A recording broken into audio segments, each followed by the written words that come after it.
Bien, vamos a estudiar el libro de Hechos nuevamente, seguimos en el capítulo 8, ahora comenzamos, gloria a Dios, y le puse como título a este mensaje, persecución y salvación. Persecución y salvación.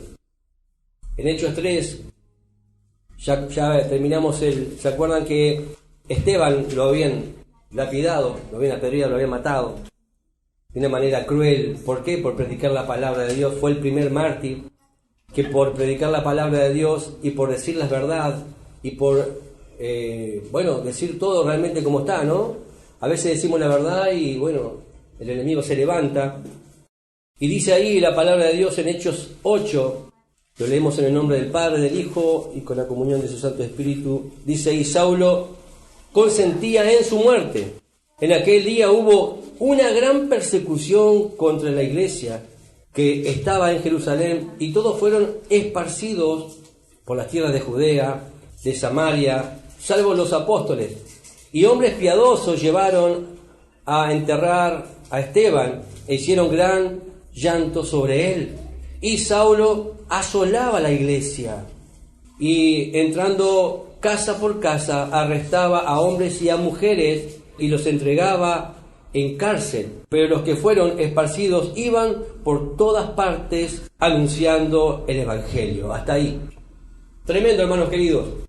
Dice que Saulo de Tarso, aquel que conocemos con ese nombre no romano como Pablo, dijo una vez arrepentido por aquella persecución que hizo a la iglesia, en 1 Corintios, capítulo 15, versículo 9, Pablo que asolaba a la iglesia, 1 Corintios 15, 9, dice, porque yo soy el más pequeño de los apóstoles, que no soy digno de ser llamado apóstol porque perseguí a la iglesia de Dios. Eso decía el apóstol, no soy digno de ser llamado apóstol porque perseguí a la iglesia. Miren, tremendo. También en Hechos 26, versículo 11, miren lo que él cuenta, lo que hacía. Tremendo esa etapa, esa parte de la vida del apóstol Pablo, ¿no? Dice, muchas veces castigándolos en todas las sinagogas. ¿Cuántas veces los castigaba? Muchas veces. Y muchas veces castigándolos en todas las sinagogas, dice, los forcé a blasfemar y enfurecido en gran manera contra ellos, los perseguí hasta en las ciudades extranjeras. Yo me imagino a Pablo muchas veces ni siquiera habrá podido dormir después pensando en todo lo que él hizo, cómo él persiguió, incluso obligaba a los hijos de Dios a blasfemar contra Dios. Es muy fuerte esto, lo que hacía Pablo. Pero si leímos ahí en Hechos, seguimos, 8, versículo 2, dice que habían hombres piadosos, dice que llevaron a enterrar a Esteban, hicieron grande llanto sobre él. Lucas, el autor de este libro, del libro de Hechos, nos muestra que no todos los judíos de aquel tiempo eran enemigos de los cristianos. Había gente que era piadosa. Había gente que incluso la ley judía prohibía llorar públicamente ante una persona que había sido lapidada. O sea que ni siquiera podían llorar porque había sido castigado por la ley. Era prohibido, pero esta gente, sin embargo, lloraba igual. Lloraba igual porque estaban arrepentidos y se arrepentían públicamente del asesinato de Esteban. Eso es lo que Lucas está narrando a través de este mensaje. Que había gente piadosa y que reconocían que lo que estaban haciendo, sus mismos hermanos, los judíos, estaba mal. Por eso que igual ellos lloraban públicamente, incluso también se les pagaba para que lloraran, ¿no? Pero acá en este caso ellos no, lo llevan, eran hombres piadosos y lloran delante de la tumba de Esteban. Dice en el versículo 3, y Saulo asolaba a la iglesia y entrando casa por casa arrastraba a hombres y a mujeres y los entregaba en la cárcel. La palabra asolaba es la palabra griega que significa destruir, arruinar y arrasar. Eso significa la palabra asolaba. Destruir, arruinar y arrasar. Se refiere a un ejército destruyendo una ciudad, o también se refiere a como un animal, una bestia que desgarra la carne de su enemigo. Eso significa la palabra asolar. Miren lo que está haciendo Saulo en ese momento. Saulo atacó cruelmente a los cristianos e incluso a las mujeres también. Estaba él con una ira totalmente endemoniado, siendo guiado por el enemigo y arrasando, asolando a la iglesia. Miren cómo se describe en el original. Es como un animal, una bestia enfurecida, desgarrando la carne de su presa. Es muy fuerte. Versículo 4 del libro de Hechos dice: pero los que fueron esparcidos iban por todas partes anunciando el evangelio. La persecución, vemos acá, que forzó a la iglesia a salir de Jerusalén. ¿Y fueron a dónde? A Judea y a Samaria.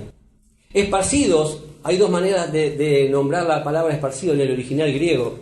Una tiene la idea de esparcir algo que ha desaparecido, como por ejemplo como las cenizas de alguien se esparcen, como que alguien que ya desapareció. Pero aquí en el original la palabra esparcido es la palabra que habla con respecto al sentido de plantar o sembrar semilla. De eso está hablando. Fueron esparcidos, ¿qué? Llevando la semilla ¿de qué? De la palabra de Dios. De eso está hablando, que fueron esparcidos pero llevando la semilla de la palabra de Dios. De esa manera se cumplió, ¿se acuerdan? La segunda parte de lo que Jesucristo le dijo a la iglesia. ¿Se acuerdan que le dijo en Hechos 1:8? Y recibiréis poder cuando venga sobre vosotros el Espíritu Santo y me seréis testigos, ¿dónde? En Jerusalén, después en Judea y después en Samaria. La segunda parte se cumple ahí cuando viene la persecución, porque ellos sí habían sido testigos, ¿dónde? En Jerusalén. ¿Se acuerdan que predicaron? Y mucha gente se convirtió, 3.000, 5.000, y la iglesia empezó a crecer. Pero se quedaron cómodos en Jerusalén. Y para ellos ir a salir, por ejemplo, a Samaria, era una locura. Ni locos iban a ir a ellos nunca a Samaria porque no lo soportaban. Los samaritanos con los judíos no se llevaban. Era algo impensable para ellos ir a predicar a Samaria. Ahora, la persecución ayudó a difundir el evangelio. Si no hubiera persecución, el evangelio no hubiera sido difundido. El sufrimiento de los creyentes se transformó ¿qué?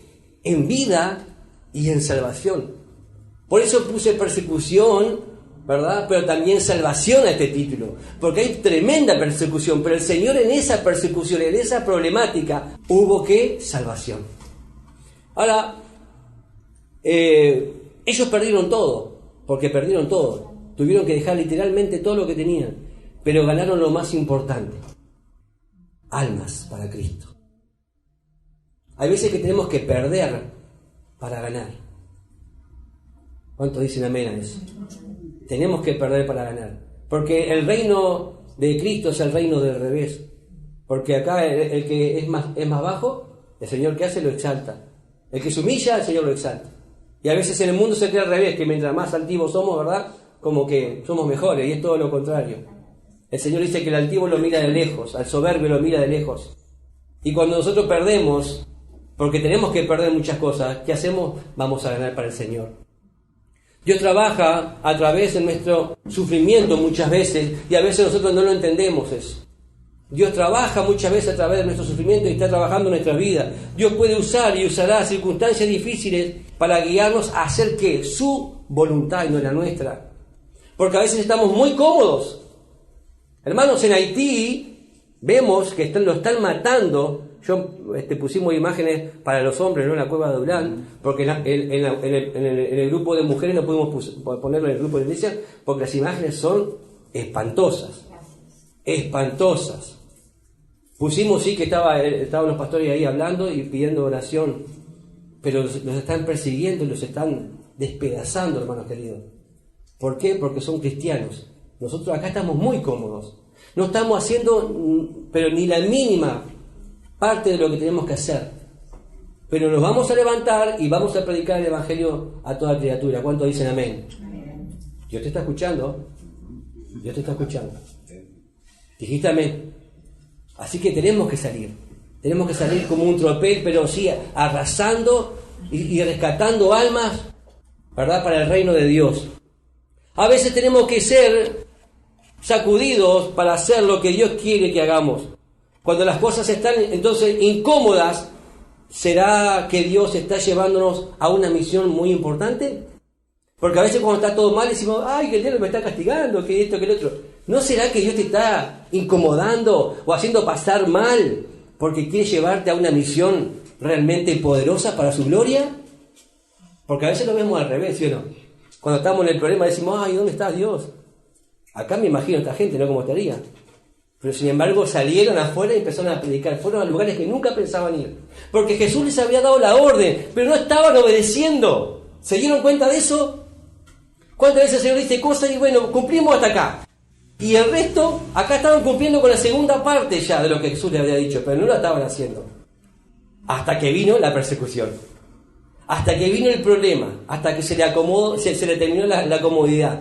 Vino grande persecución, dice la palabra. Versículo 5, dice entonces Felipe, descendiendo a la ciudad de Samaria, les predicaba a Cristo. Miren, acá nombra a Felipe. Este Felipe no es el apóstol, aquel que fue llamado por Jesús en Juan 1, 43 y 44, ¿no? Que Felipe era de Betsaida, era de la ciudad de Andrés y de Pedro. Ese era el apóstol, pero este no, este era el diácono. ¿Se acuerdan que habían sido ordenados 7 diáconos? Y para repartir, ayudar a las viudas, ¿se acuerdan? Que habíamos estudiado eso. Este Felipe él era judío, pero hablaba griego, ¿se acuerdan? Que el Señor usaba el idioma del griego para poder llegar a los gentiles. Y ahí se predicó el Evangelio. Este Felipe es el Felipe que se nombra ahí en Hechos 6, versículo 5. Este Felipe que dice que estaba lleno de fe y del Espíritu Santo, decía la palabra. Que estaba junto con Esteban, habían sido elegidos esos 7 diáconos. Entonces, en Israel, en aquel entonces, estaba dividida en 3 regiones principales. Para que tengamos una idea, Israel en aquel entonces estaba dividida en 3 regiones principales. Galilea, que está al norte, Samaria, que está en el centro de Israel, y Judea, que está en el sur. En el año 722, el reino de Israel fue conquistado por el rey asirio, Sargón II. Se apoderó de Samaria y se llevó cautivo gran parte de los samaritanos. Los deportó y se los llevó a Siria, dejando a los más pobres, a los que no les interesaba, quedaron ahí en Samaria. Pero a la vez también llevaron población de extranjeros para ese lugar y se empezaron a casar entre ellos. Se empezaron a mezclar porque no había población, los más que tenían más dinero y los que estaban jóvenes y los más fuertes se llevaron todos cautivos. Y entonces se empezaron a mezclar y salió una raza mixta. Eso a los judíos puros no les gustó, porque ellos se casaban, hasta ahora se casan judío con judío. Entonces los samaritanos eran despreciados justamente por eso, porque no eran puros para ellos. Entonces se odiaban unos a otros. Pero nuestro Señor Jesucristo no los odiaba, era judío, pero él iba y predicaba en Samaria, ¿sí o no? Dice, me es necesario pasar por Samaria. Él pasaba por Samaria y ahí se encontró, ¿se acuerdan? Con la mujer samaritana que le predicó la palabra, que fue la mujer que fue a predicar y le dijo que él era el Mesías. Jesús no tenía ese problema. Incluso cuando se acuerdan que le dijo, vayan y prediquen en Jerusalén, en Judea y en Samaria. Jesús no tenía odio por ninguno de ellos, todo lo contrario, los amaba, como amó a todo el mundo. En Hechos 8:6, dice, y la gente unánime escuchaba atentamente las cosas que decía Felipe, oyendo y viendo las señales que hacía, porque de muchos que tenían espíritus inmundos salían, estos dando grandes voces, y muchos paralíticos y cojos eran sanados, así que había gran gozo en aquella ciudad. Felipe pasó a ser el diácono que se ocupaba de las viudas, a tremendo hombre usado poderosamente, lleno de la presencia de Dios para llevar el Evangelio. Dice que todo el mundo escuchaba atentamente lo que Felipe hablaba. Incluso los demonios salían de las personas. Los demonios son reales, hermanos. Ese mundo espiritual es real. Así como Jesús echaba también los demonios y mostró que Jesús fue el que más mostró que mucha gente estaba endemoniada y poseída de demonios.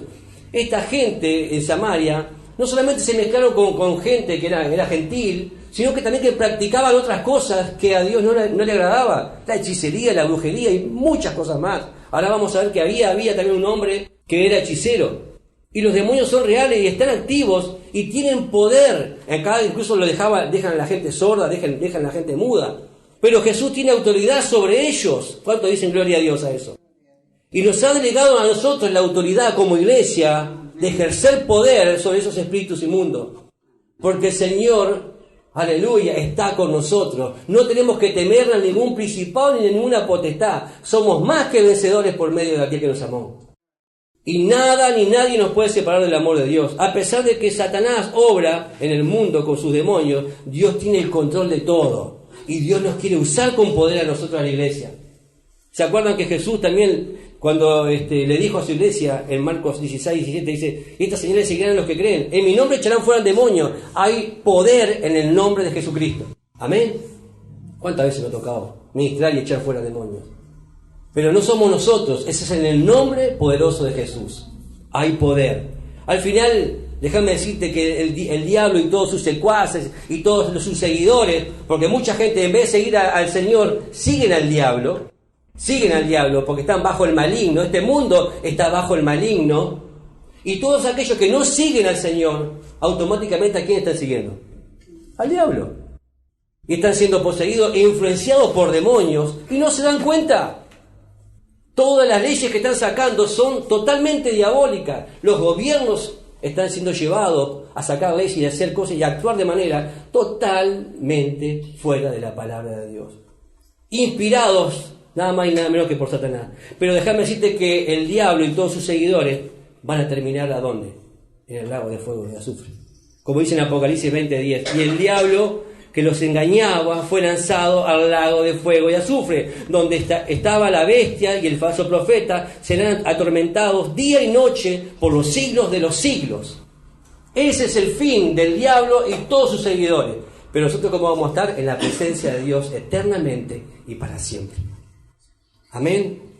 En Hechos 8, hay 9, sigue, dice, pero había un hombre llamado Simón, miren, que antes ejercía la magia de aquella ciudad, en aquella ciudad, y había engañado a la gente de Samaria, haciéndose pasar por un grande. A este oían atentamente todos, desde el más pequeño hasta el más grande, diciendo, este es el gran poder de Dios. Miren lo que pensaba la gente. Y les estaban atentos porque con sus artes mágicas les había engañado mucho tiempo. Amén. ¿Qué hacía él? Hacía magia, los engañaba, los hechiceros. A veces la gente piensa que es Dios que está obrando a través de esta gente y nada que ver, es el mismo diablo usándolos con poder para engañarlos. Y vemos acá entonces por qué habían tantos demonios en Samaria, porque había tanta gente endemoniada, porque habían creído ¿a quién? A este hombre hechicero, y así como él había muchos más. En aquellos días había muchos hechiceros y magos, como también los hay hoy en día. Y la gente va y crea a esa gente. ¿Y qué hace? Abren puertas para que los demonios entren y hagan lo que quieran con sus vidas. Y después vemos divorcios, gente que se quita la vida, ¿sí o no? Está haciendo estragos el enemigo en la familia. Pero vemos que a él oían porque hacía magias y los engañaba. Por eso, como les digo, estaban todos endemoniados. Mucha gente había endemoniado. Versículo 12. Pero cuando creyeron a Felipe, ¿vieron? Pero cuando creyeron a Felipe, que anunciaba el evangelio del reino de Dios y el nombre de Jesucristo, se bautizaban hombres y mujeres. También creyó Simón mismo, dice, y habiéndose bautizado estaba siempre con Felipe, mire, el endemoniado, y viendo las señales y grandes milagros que se hacía, estaba atónito. Este hombre, cuando vio como Felipe era usado, dice que quedó asombrado y empezó a seguir a Felipe, se bautizó. Quedó asombrado, hermano. Muchos hechiceros, muchos brujos van a venir a la presencia de Dios. ¿Cuántos dicen amén? Porque vas a predicar el evangelio y van a ver el poder de Dios en tu vida y se van a convertir por la palabra de Dios. Versículo 14. Cuando los apóstoles que estaban en Jerusalén oyeron que Samaria había recibido la palabra de Dios, enviaron para allá a Pedro y a Juan, los cuales, habiendo venido, oraron por ellos para que recibiesen el Espíritu Santo, porque aún no habían descendido sobre ninguno de ellos, sino que solamente habían sido bautizados en el nombre de Jesús. Entonces les imponían las manos y recibían el Espíritu Santo. Hermano, los cristianos judíos, los apóstoles, dudaban que los gentiles y los samaritanos pudieran recibir el Espíritu Santo. Para ellos era una locura eso. Entonces, ¿qué hicieron? Ahora fue Pedro y fue Juan, ¿vieron? ¿Se acuerdan que al principio no habían ido todos menos los apóstoles? Acá van los apóstoles ahora diciendo, ¿qué está pasando acá? No podemos creerlo. Dice que cuando vieron que sí, que habían recibido la palabra, oraban por ellos, imponían manos y recibían el Espíritu Santo. Tremendo, se convertían. Dice, cuando Pedro y Juan vieron que el Espíritu Santo obraba en la gente, tuvieron la certeza de que el Espíritu Santo obraba en aquellas personas que realmente creían que el Evangelio era para todos. Como se acuerdan que Pedro mismo dijo, cuando predicó por primera vez en Jerusalén, dijo, esto fue lo dicho por el profeta Joel, ¿se acuerdan? Y derramaré mi espíritu sobre toda carne, decía el profeta Joel. Y acá se está cumpliendo que el Señor no hace acepción de personas. Si uno cree, el Espíritu Santo entra en la vida de la persona y su vida es totalmente transformada. La palabra se cumple y sus promesas también se cumplen. ¿Cuántos dicen amén? El Evangelio es para todo aquel que cree, como dice en Romanos 1:16, ¿no? Porque no me avergüenzo del Evangelio, porque es poder de Dios para salvación a todo aquel que cree, al judío primeramente y también al griego, porque el Evangelio, la justicia de Dios, se revela por fe y para fe, como está escrito, más el justo por la fe vivirá. Cuando uno cree en Jesucristo, y si hay alguien que está escuchando y crees en Jesucristo, tu vida puede ser totalmente transformada, como fue nuestra vida transformada. Versículo 18. Cuando vio Simón que en la imposición de las manos de los apóstoles se daba el Espíritu Santo, les ofreció dinero, miren, diciendo, dame también a mí ese poder para que cualquiera a quien yo impusiera las manos reciba el Espíritu Santo. Entonces Pedro le dijo, tu dinero perezca contigo, porque has pensado que el don de Dios se obtiene por dinero. No tienes tu parte ni suerte en este asunto, porque tu corazón no es recto delante de Dios. Arrepiéntete de esta tu maldad y ruega a Dios si quizás te sea perdonado el pensamiento de tu corazón, porque en hiel de amargura y en prisión de maldad veo que estás. ¿Vieron? Felipe no se había dado cuenta que este hombre, cómo estaba. Ahora vemos acá que el apóstol tenía un discernimiento, hermano, tremendo. Él estaba con Felipe, sí se había bautizado, había dado, ¿verdad?, cierta parte, pero a veces hay gente que tiene que ser confrontada, porque cree que puede hacer las cosas o mezclar las cosas que viene haciendo del pasado y meterlas en el Evangelio, y están equivocados. Las cosas se hacen como el Señor manda. Amén. Como se ha dicho que dice, no, todo tiene un precio. Él pensaba que, como dicen en el mundo, todo tiene un precio. Este hombre había hecho mucho dinero mintiendo y engañando a muchas personas, y Pedro lo confrontó. Ahora Simón pensó que podía comprar al Espíritu Santo con el dinero. Miren, qué fuerte esto. Y Pedro lo confrontó con dureza. Hay veces que tenemos que confrontar a las personas con dureza, con autoridad de parte de Dios, para que se den cuenta que lo que están haciendo está mal.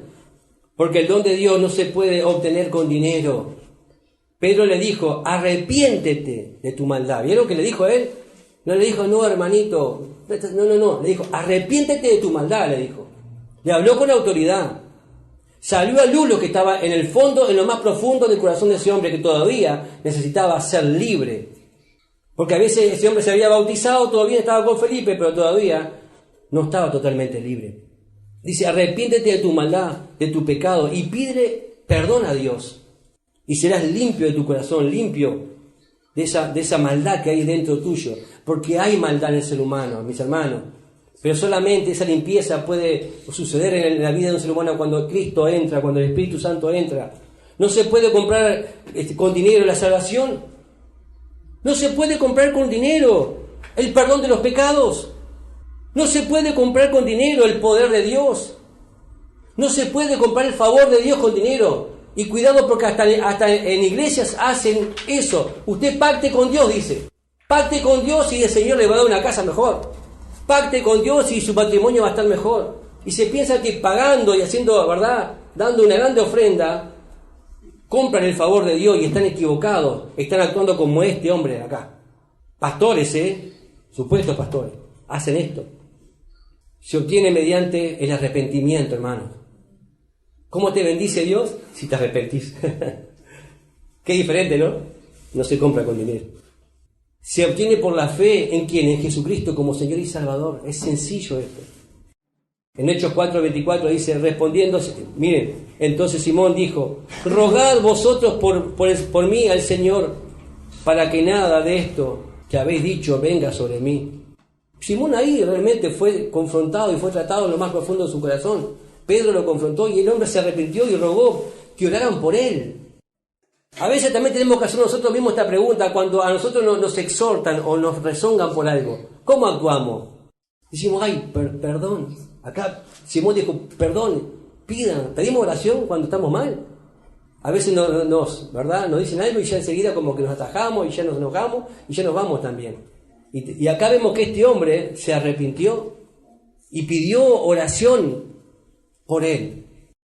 En Hechos 25 dice, versículo 25 dice, y ellos, habiendo testificado y hablado la palabra de Dios, se volvieron a Jerusalén y en muchas poblaciones de los samaritanos anunciaron el Evangelio. Hermanos, yo cuando veo esto, terminamos aquí con este estudio. Y lo que es el broche de oro de esto, hermano. Dice, y ellos habiendo testificado y hablado la palabra de Dios. Esto es a lo que Dios nos llamó a todos. No solamente al pastor, sino a cada uno de los que estamos acá. ¿De qué? De llevar, de testificar de Él. Y me seréis testigos, ¿se acuerdan? El Señor acá dice que ellos testificaban y hablaban la palabra de Dios. ¿Qué tenemos que hacer? Testificar de Jesucristo. Decirle, el único que te puede salvar la vida, el único que te puede dar la salvación, el único que te puede dar vida eterna, se llama Jesucristo. El único que tiene poder sobre todo es Jesucristo. El único que sabe tu pasado y puede sanar tu presente y darte un futuro mejor, se llama Jesucristo. El único que puede acomodar todo el desorden que hay en tu vida, se llama Jesucristo. El único que pagó y que te amó con un amor incondicional y que estuvo dispuesto a dar su vida por ti en la cruz, se llama Jesucristo. No hay otro nombre bajo el cielo dado a los hombres en que podamos ser salvos, dice la palabra. Se llama Jesús. Y eso vos y yo lo tenemos que hacer con pasión, con denuedo, con confianza, compartiendo realmente quién es Él, hablando, testificando de Él. Él murió hace más de 2000 años, pero está vivo porque el tercer día resucitó y se llama Jesucristo. Tenemos que hablar de Jesús. Tenemos que salir a abrir nuestra boca y eso es lo que están haciendo estos hombres valientes. Y eso es lo que vamos a hacer nosotros como iglesia. ¿Cuántos dicen amén? Y eso es lo que tenemos que hacer. A esto nos llamó el Señor, a hablar de Él, a ser testigos de Él. ¿Y qué? Hablar la palabra de Dios, dice acá. Hablar la palabra de Dios. Te pregunto, ¿conocéis la palabra de Dios?